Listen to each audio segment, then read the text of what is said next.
Good morning, everyone. Welcome to our mini retreat.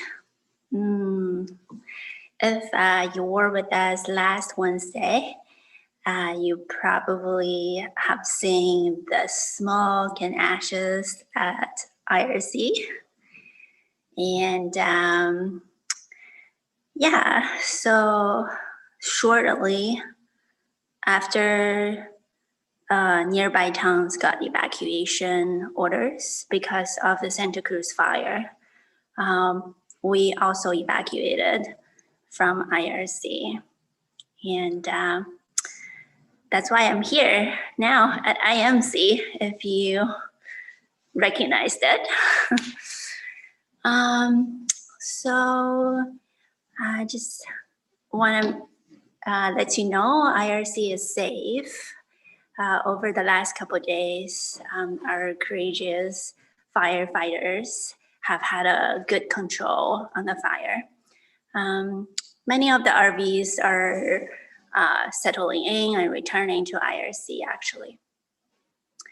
Yeah, so over the last week, we received so much support from the community. Many of you have reached out, offered us a lot of support, many different things like guest bedroom, studio, and shower, and food, and just care and love. And it really moves me. I feel like never in my life I felt so safe and held by the goodness and generosity of the community. It is such a wonderful thing. And I wanna thank you all.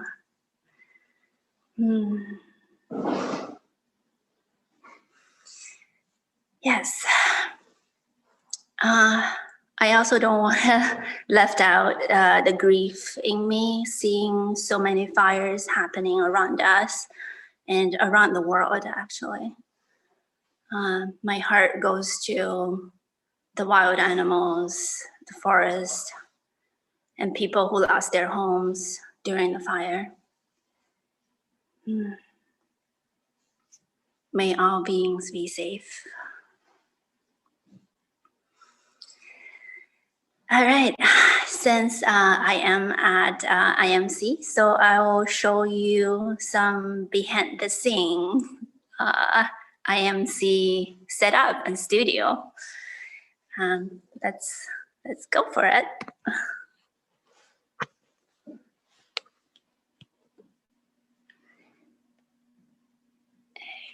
right. Familiar entrance.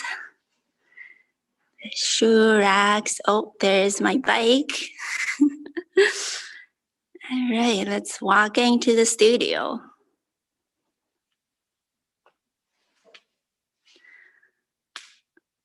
I was very impressed first time seeing the studio. Yeah. Here is our beloved Patachara.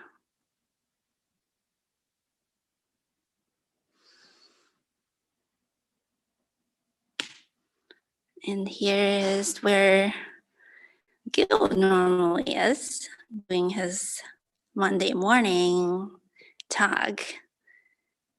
Yeah. It's pretty impressive. I see so many buttons that he has to press. And here is the camera. Okay. So as Patachara is with us during the morning talk, our beloved Buddha is on his rains retreat with Guanyin and their friends. These are actually Heather's friends as well. And they're joining the Rings retreat. All right. You know what? Let me join them.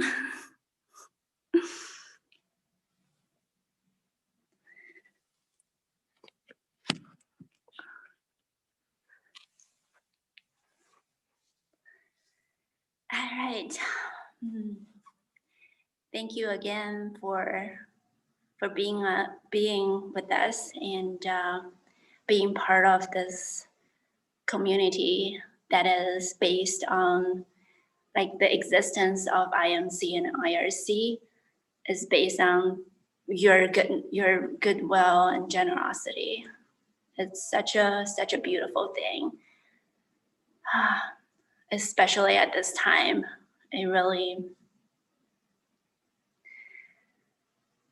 It's really precious. Thank you again, and I hope you enjoy your sit today. And I'll pass it on to Matthew.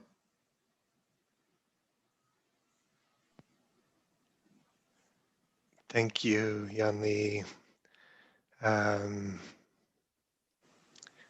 Yeah, it's not even 10 a.m. and I'm already crying. So thank you for those words, Yanli. It's quite touching to hear.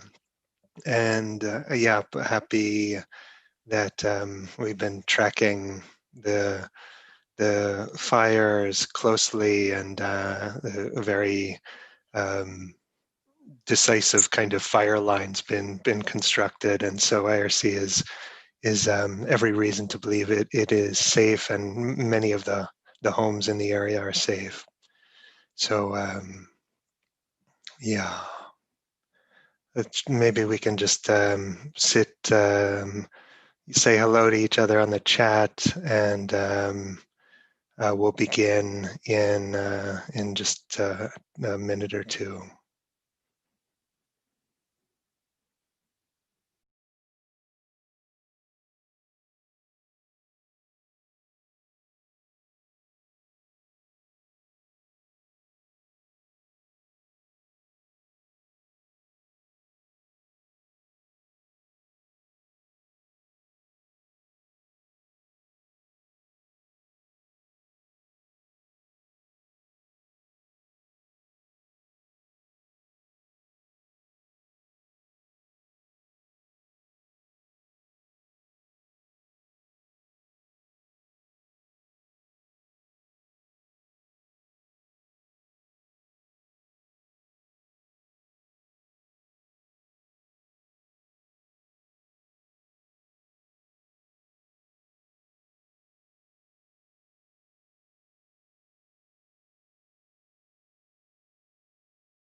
So it's good to be with you.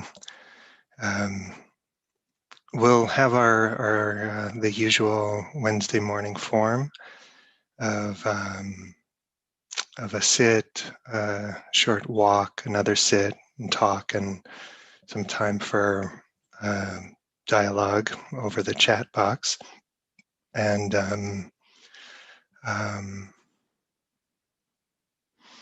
yeah, it's dukkha displacing dukkha, and a little hard to keep track of the kind of the layers of pain, and just being, the camera being set up in IMC, a testament to that.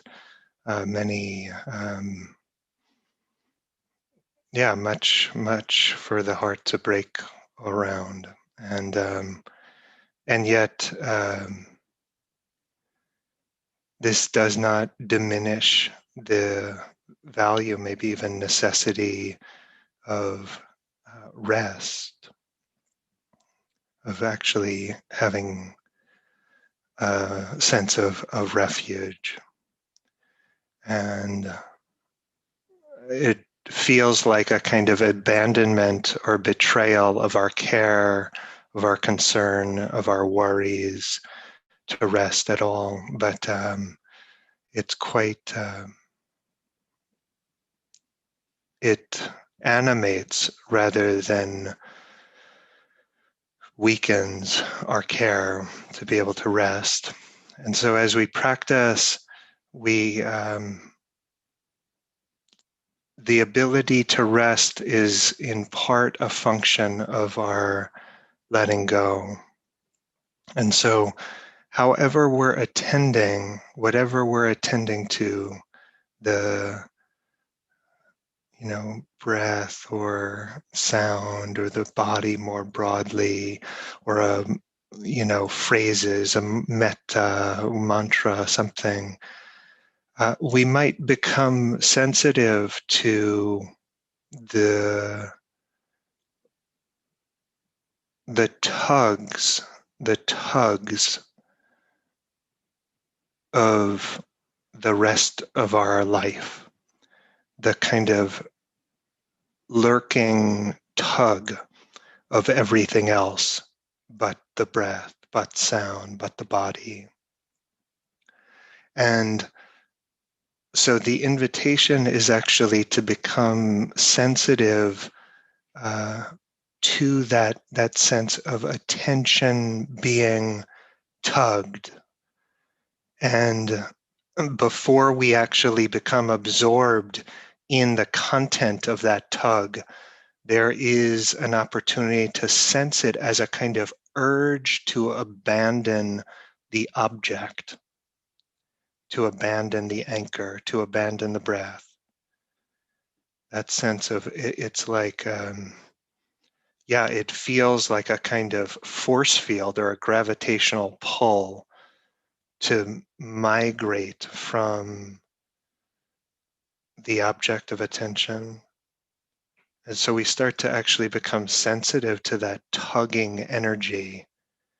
And this is a place where we actually have to commit as best we can to tolerating the imperfection of the moment, to tolerating the many loose ends of a human life, that will not be tied up,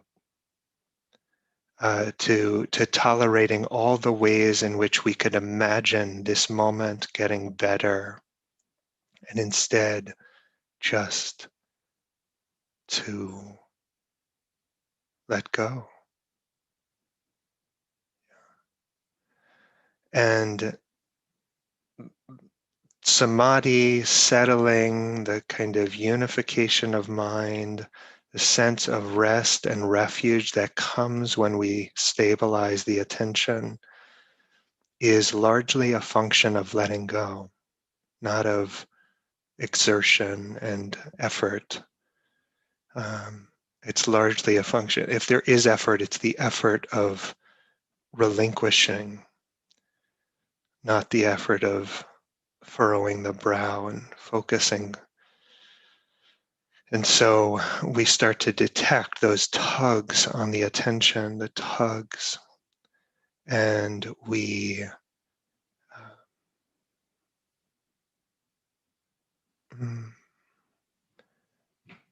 just let those energies arise and pass in the background and reestablish a deeper kind of intimacy with the object of attention. So we'll explore this a bit as we practice. So please find a posture that feels sustainable.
So we give everything but the dignified spine. We give everything else to gravity.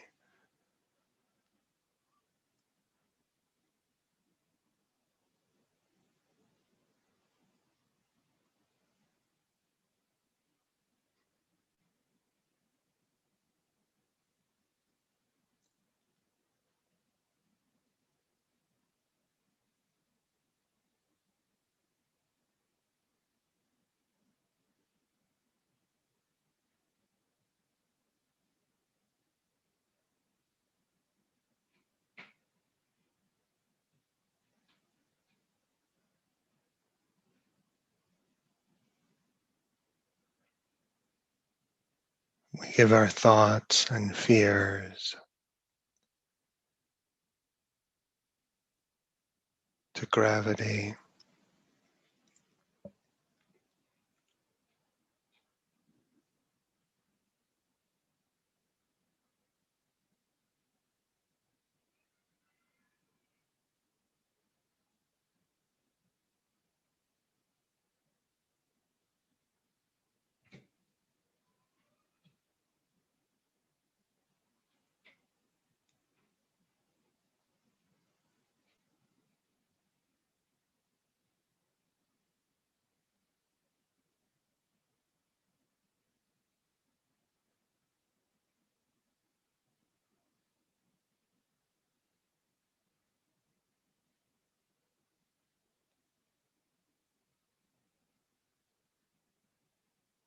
We will never tie up the loose end that is the human condition. So don't even try.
You might rest your attention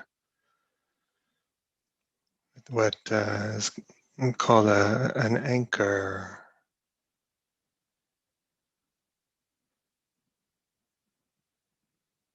steady flow of experience to which the attention is directed, sensations of breathing, the nostrils, mouth or belly,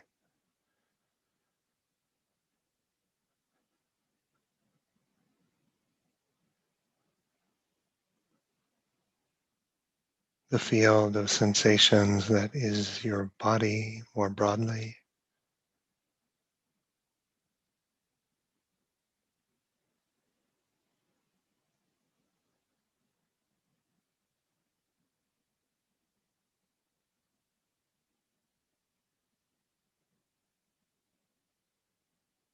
Perhaps the soundscape,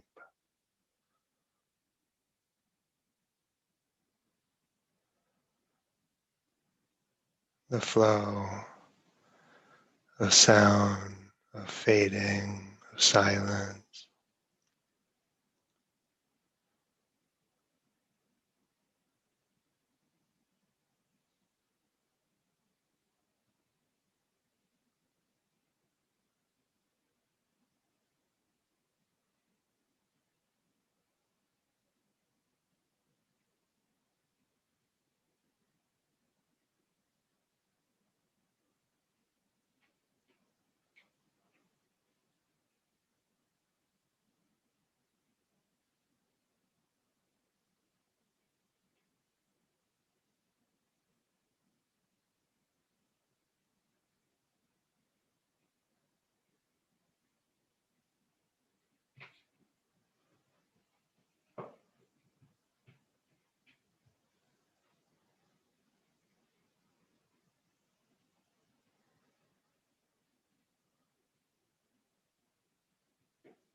As you attend to whatever anchor, whatever way of practicing is natural, native to your heart,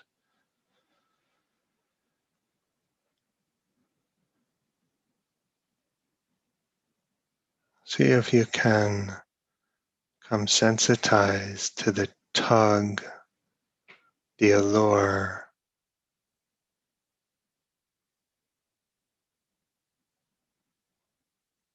of that which is not the anchor.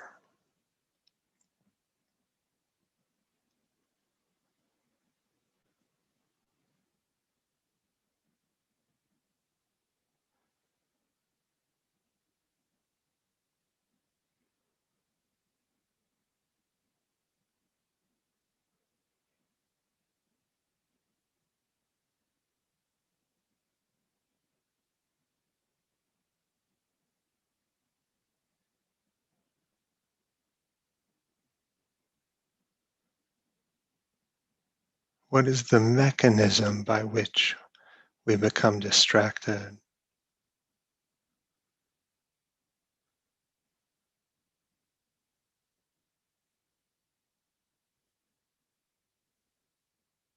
What is the way the world of distraction beckons to us?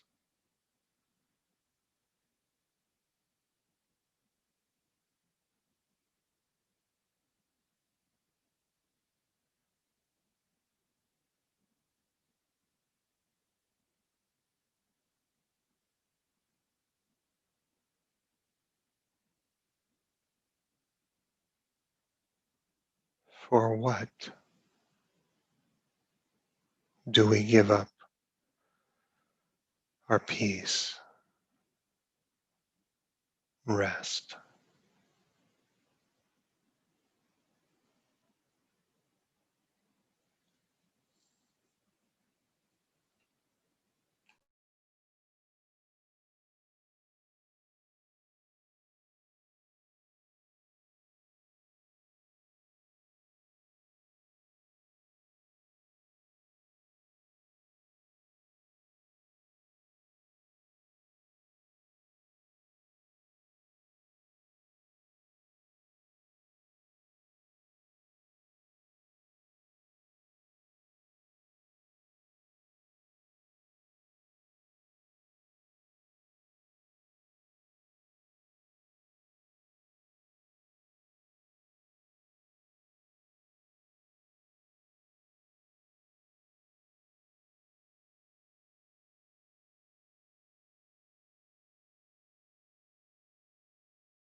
There is an opportunity before the attention is fully swallowed by discursive thought, by distraction.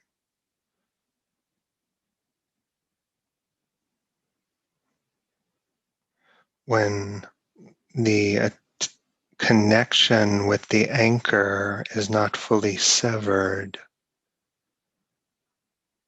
but the thread is wearing thin, the thread of connection to the anchor is thinning out. There is an opportunity here to make peace with whatever might pull us away, whatever beckons us, to renounce it,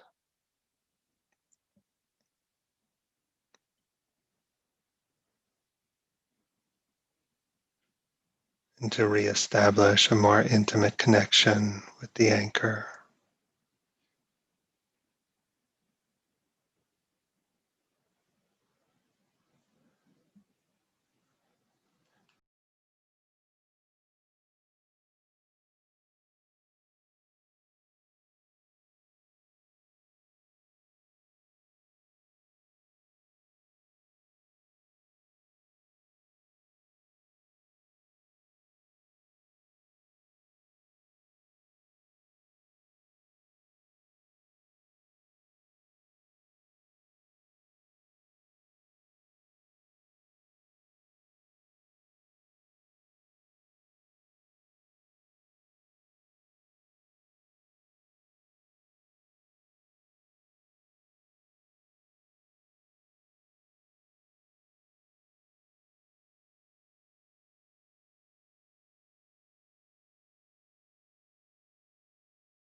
So thank you.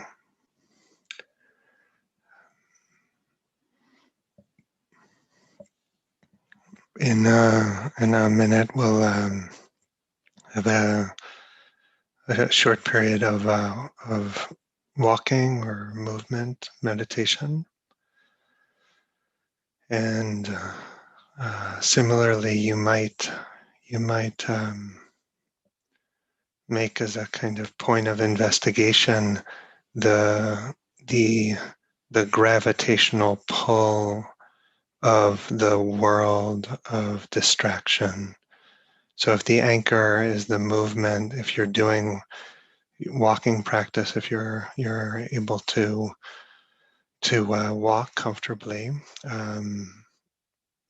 or if you're sitting and making gestures with your hands, which is a totally viable alternative practice.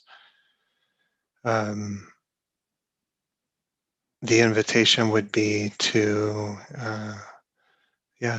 make the sensations of movement the anchor, but then to detect the pull of the discursive world. What does it mean to sense into that? To relinquish it, to let go, to tolerate it, not to tie up that loose end, to stay connected with the sensations of movement before the attention is fully swallowed by discursive thought. This is a trickier in walking meditation practice because our visual field is so evocative and movement adds to the complexity. But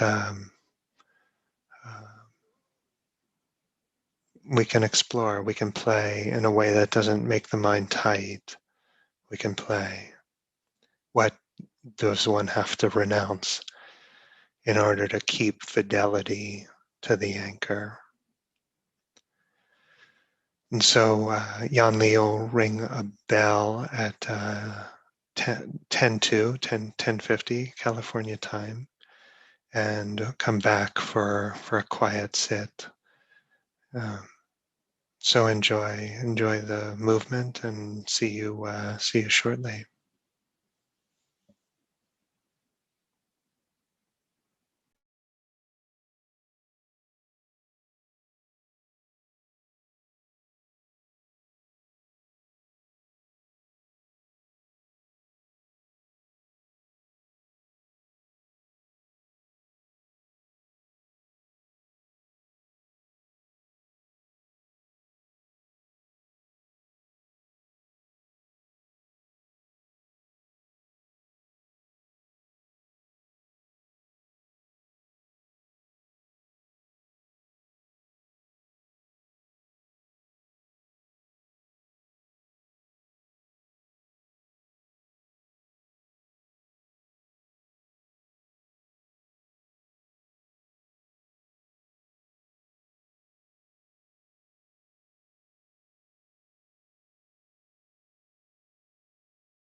So as we sit again, take note of just how evocative any transition, even small transitions, are for some part of the deep mind.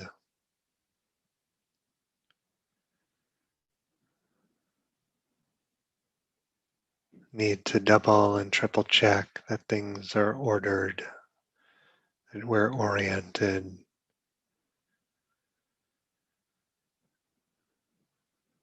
that it's safe to rest.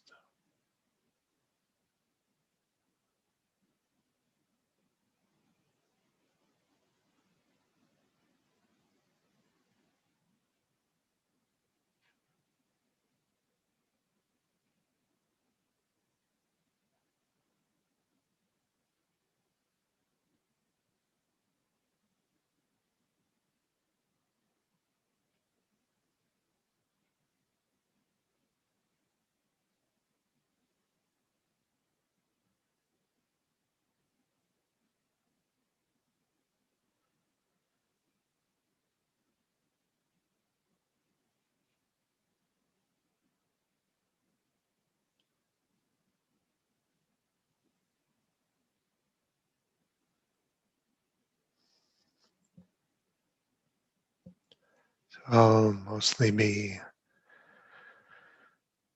silent during this period of practice, 30, 35 minutes or so.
The pull of the realm of distraction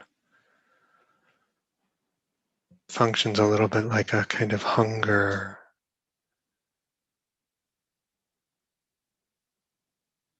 Get a taste on the tongue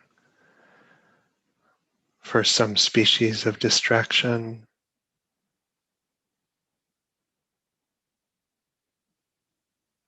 And sometimes it can be like we have to weather the body blow of feeling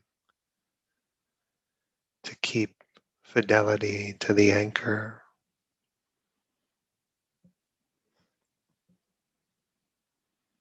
We want to tend to something else.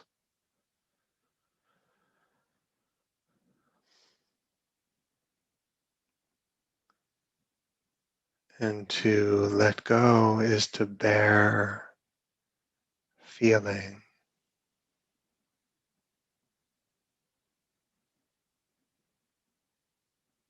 And reestablish the intimacy with the anchor.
sometimes it's skillful to consciously put down the anchor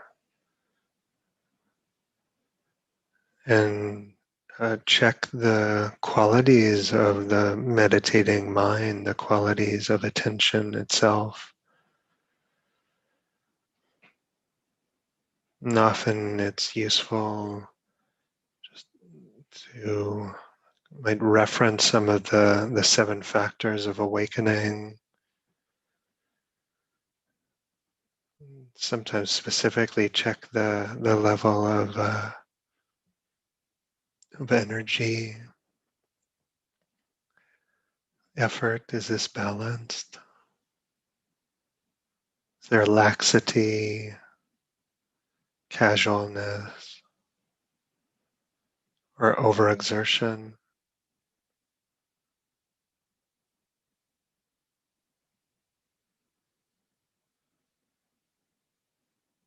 Tranquility.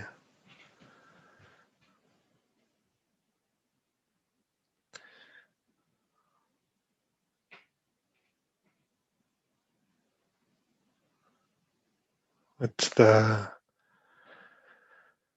level of tranquility.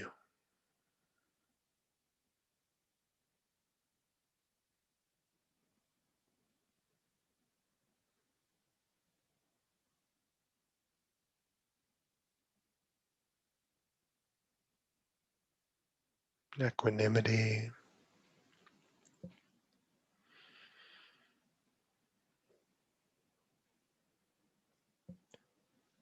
How compelled do we feel to act out our preferences on the moment?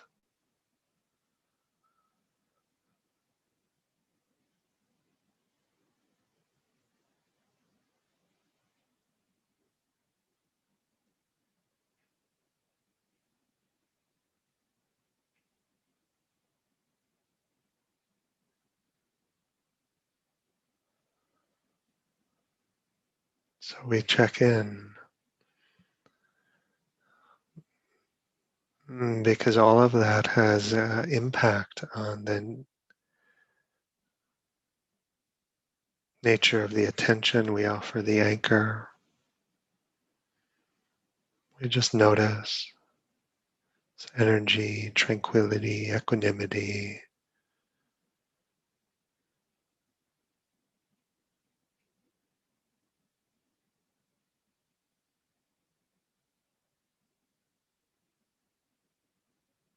Reestablish contact with the anchor.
It's good to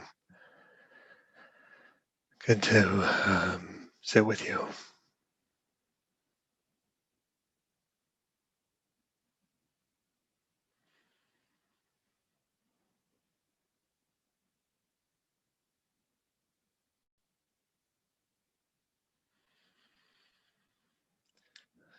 So as I began, I said that dukkha is displacing dukkha, which is displacing dukkha, and it's almost hard to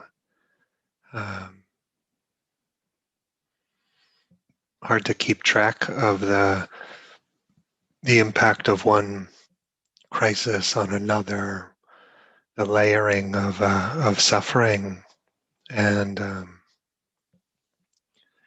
think I heard etymologically dukkha, that word suffering, this unsatisfactoriness, some kind of connotation of an axle not fitting into a wheel perfectly, and so you get a rough ride.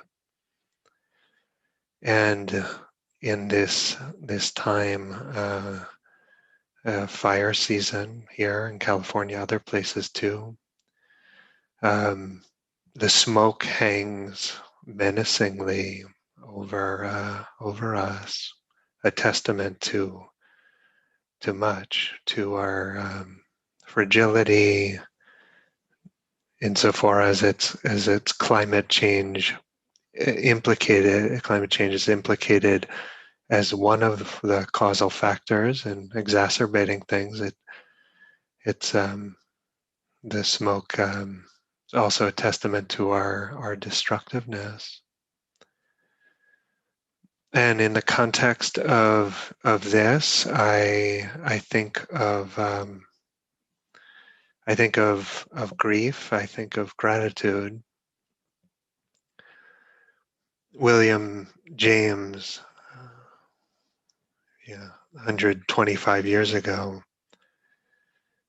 wrote, "Humankind is in a position similar to that of a set of people living on a frozen lake, surrounded by cliffs over which there is no escape, yet knowing that little by little the ice is melting, and the inevitable day drawing near when the last film of it will disappear, and to be drowned ignominiously will be the human creature's portion. The merrier the skating, the warmer and more sparkling the sun by day, and the ruddier the bonfires at night, the more poignant this sadness with which one must take in the meaning of the total situation."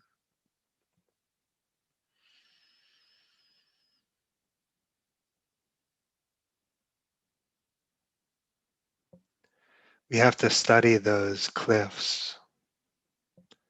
We have to study them, because if we don't, the mere sight of them will spin us endlessly. Yeah.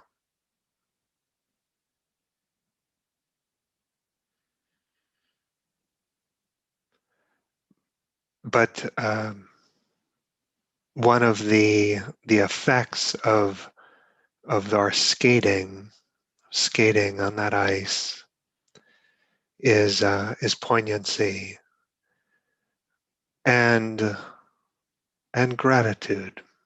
Gratitude for what is here, for goodness, that goodness exists. It asks us to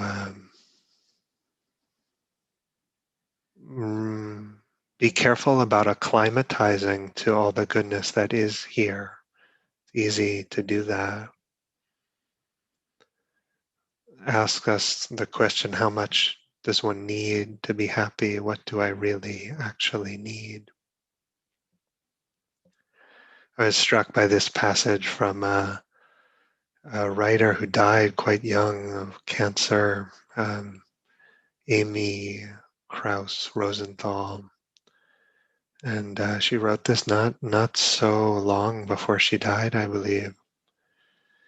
She wrote, when I'm feeling dreary, annoyed, and generally unimpressed by life, I imagine what it would be like to come back to this world for just a day after having been dead. Imagine how sentimental I would feel about the very things I once found stupid, hateful, or mundane.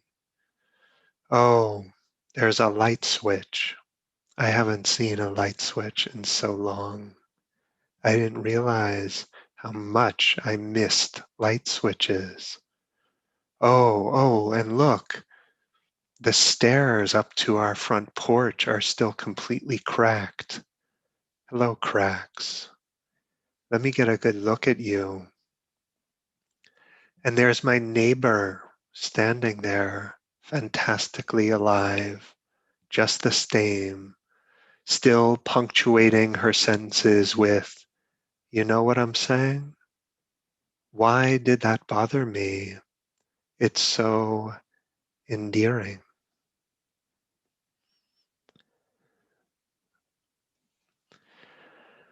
Last time I was with you with the IRC crew, I spoke about balancing compassion and equanimity, balancing the middle path being not merely threading the needle between unwholesome extremes, but also balancing between wholesome factors. And it would be so much easier if it were just one, if we just had one marching order, if it were just to rescue samsara or just escape samsara, neutralize samsara. If we were tasked with only one of those aspirations, it would be simpler for sure. But we're not. The Dharma is not one, but two. And I've been grappling with a set of questions for years, but even more prominent in my mind with COVID and George Floyd and civil rights movement, next chapter of the civil rights movement. And the question is sort of like, all right, well, how much do the teachings change in tone, in emphasis, based on the socio-political moment? How much do they change?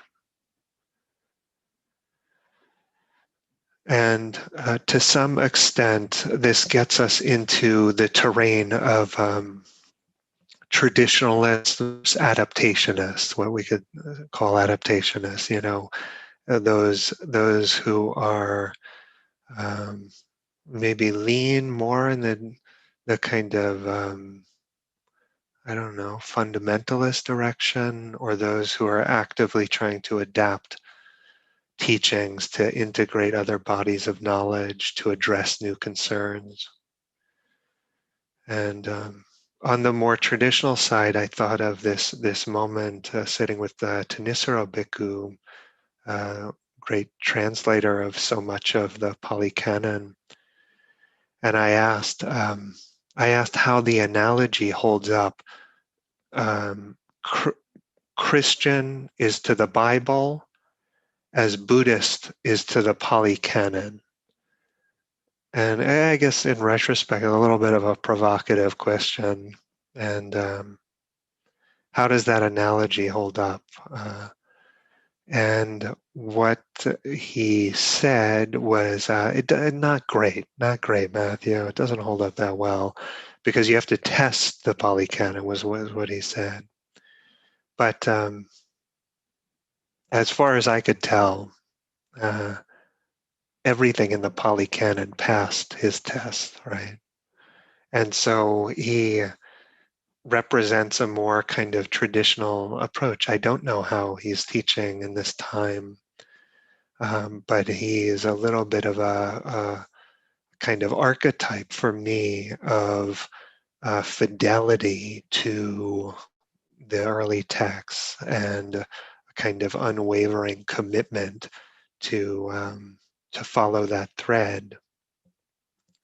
And then, as I said, there are other voices that are very actively trying to integrate other discourses, other wisdom traditions, to kind of diversify the heart, the Dharma heart, and meet the kind of ways that suffering constellates now here. And generally, I've been in a way, I would say, erring on the side of the adaptationist, or something like I've been actively trying to tailor teachings to this moment, and that does mostly feel right. Like some of the teachings, some of the ways of pointing out things from our tradition, it can almost feel like a kind of empathic failure to be on Zoom during a pandemic and say, see, the Buddha told us so. And so I've been emphasizing the centrality of grieving, of love, of refuge, which are aspects of the teachings, I believe, that are important, that speak to this moment. But, teachers don't merely transmit their wisdom. We necessarily transmit our delusion too, because we don't know the difference. And so there's a self-reflective piece of teaching that is quite important. And there's some recognition that that it's possible that my heart is being blown around by the moment in ways in which I've been unaware. And that doesn't make me regret how I've been teaching or anything like that. It doesn't make me walk it back at all. I don't know where this goes, but it makes me cautious. It makes me cautious because I don't want to act out whatever wobble there is in my own heart mind. Not long ago, I was talking to a friend who had just taught a meditation retreat, and it was powerful to speak with her. I could almost like taste the samadhi, the settledness, the faith, the commitment in her, and she's quite a kind of active person. Has a much wider concern than just the narrow Dharma community. But I could taste the effects of her practice, of the teaching that she had done. And her groundedness had a kind of strong impact on me. And the thought arose, did my, has it been that my faith in Dhamma wobbled somehow, even slightly? Or was I being responsive to the moment in emphasizing other commitments, other traditions, other paths of action that are part of the Dharma, but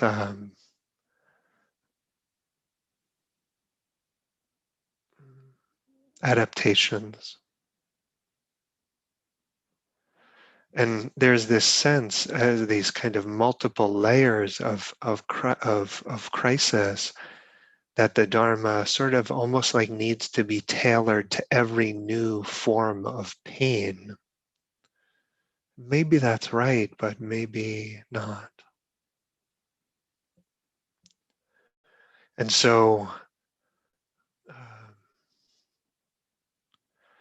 not to be crass, it's the language that I have always used, but the Dharma is better at preventing fires than putting them out.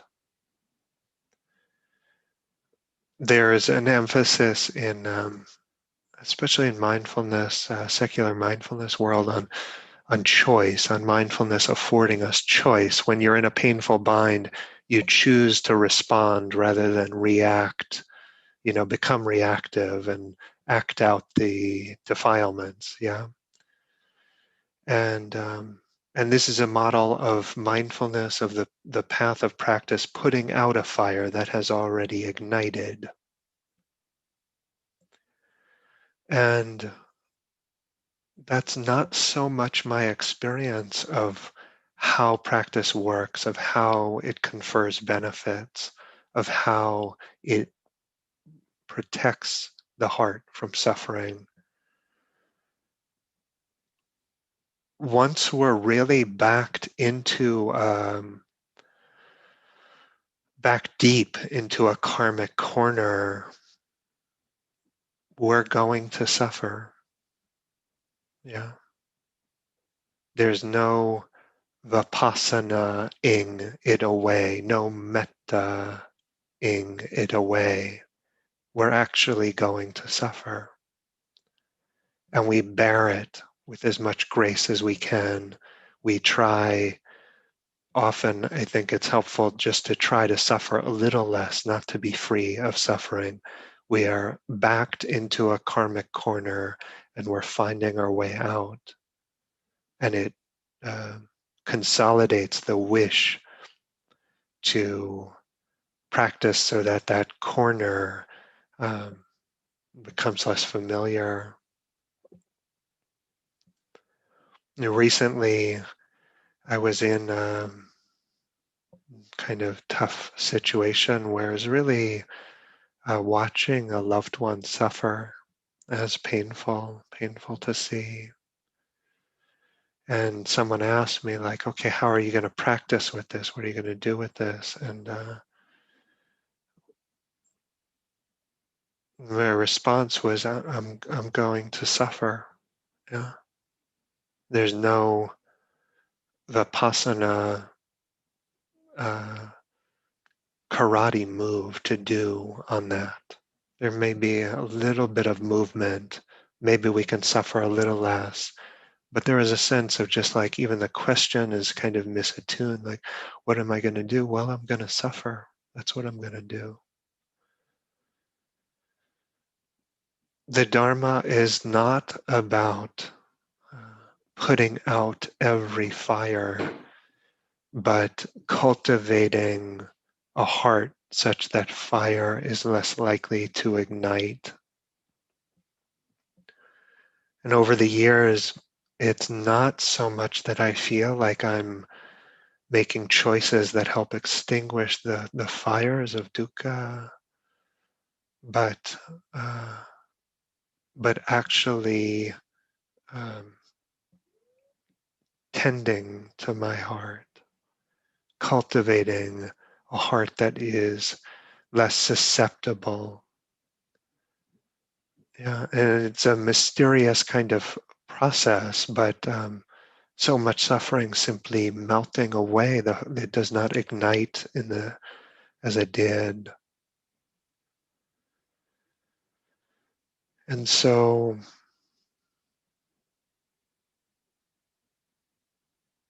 in our practice, we stay steady, we go slow,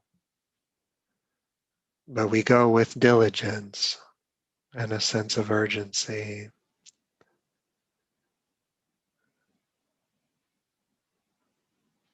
we won't be able to put out every fire, every flare up, but we prepare chitta not to burn. We prepare chitta not to burn.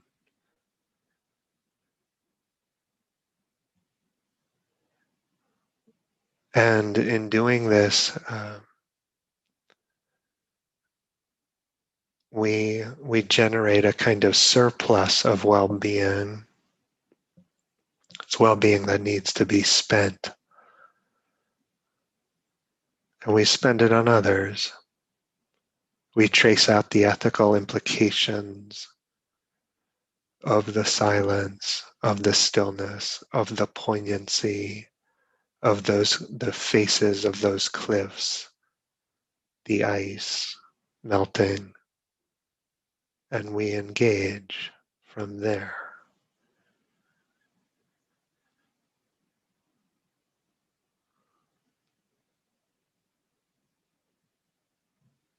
So I offer this for your consideration, and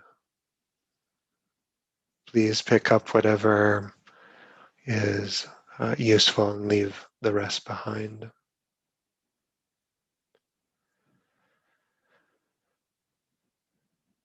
So can feel free to share any reflections, questions, inquiries in the chat. Um,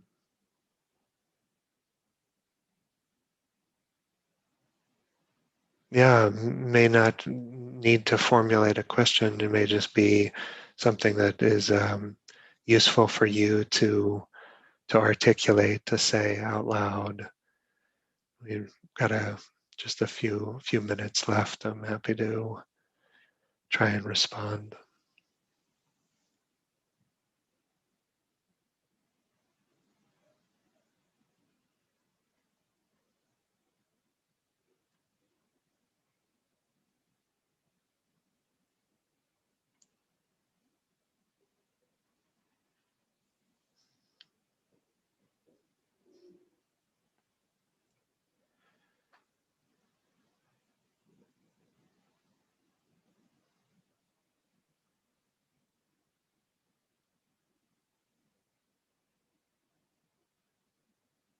Mhm.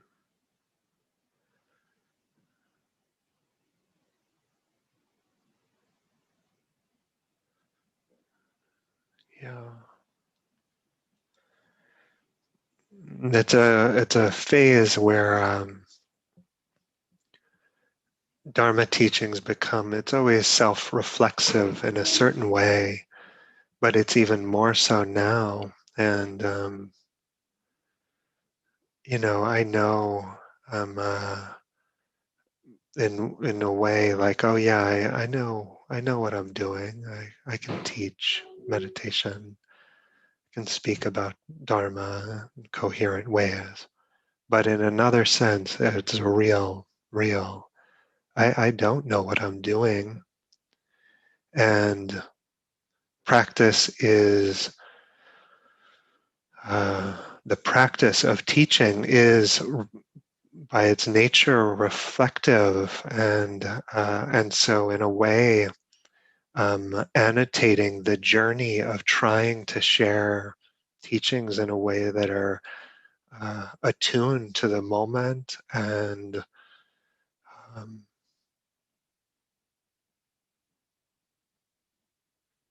and yet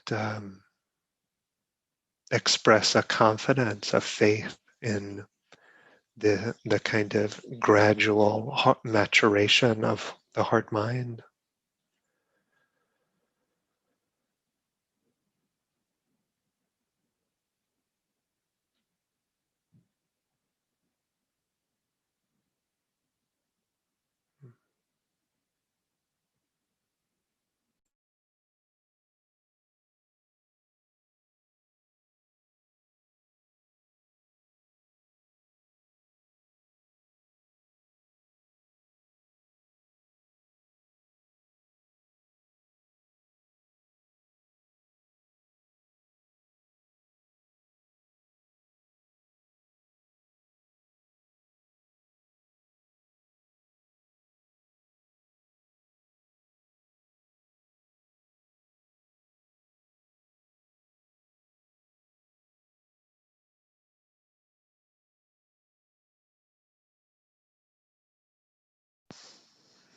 Could you explain a little more how you adapt the practice to the current climate?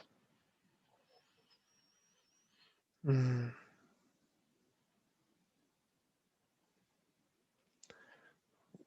My mind goes in two directions. So on the one hand, it to rest, to take some sense of refuge feels more impossible or decadent or something for many people, and yet it is not a kind of betrayal of our care and concern to actually rest. We really can be so spun by the moment that to find ways of actually truly resting, truly deeply resting, to find some seclusion in Dharma, in Sangha, yeah, is very important. And then the other piece, and this is a point of investigation for me now, is to really trace out what are the ethical implications of our practice, and how can we actually devote some measure of our practice to ethical evolution. How do we evolve as moral creatures? And in general, I think practice catalyzes moral development, moral maturation, but there are other ways in which it can lead to a certain kind of stagnation or ethical complacency. And so I've been sort of turning my own heart mind to this question. Yeah, how does practice lead us to a kind of sense of our own ethical being maturing or stagnating? What do we really owe to others, to each other? Yeah, that line from Mother Teresa, if we have no peace, it is because we have forgotten we belong to each other. That's meaningful now.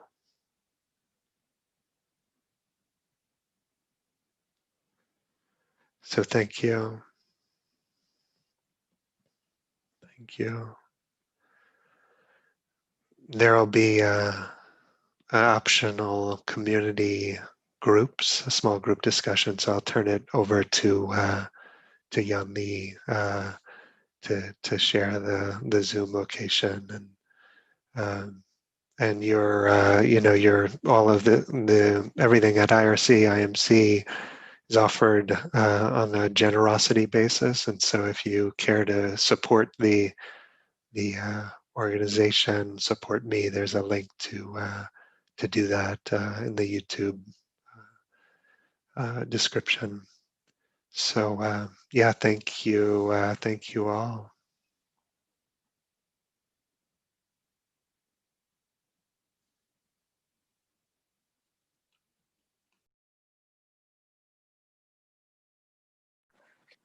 Hello, everyone. Thank you. Thank you so much, Matthew, for this very needed Dharma talk. Touched me deeply. Yeah, thank you all for being with us. Just want to remind you that we will have a community time with our resident volunteer, Lish. And the Zoom link is in the YouTube description, and the password is community. Thank you for being with us today. If we don't see you at the community time, maybe I'll see you next Wednesday.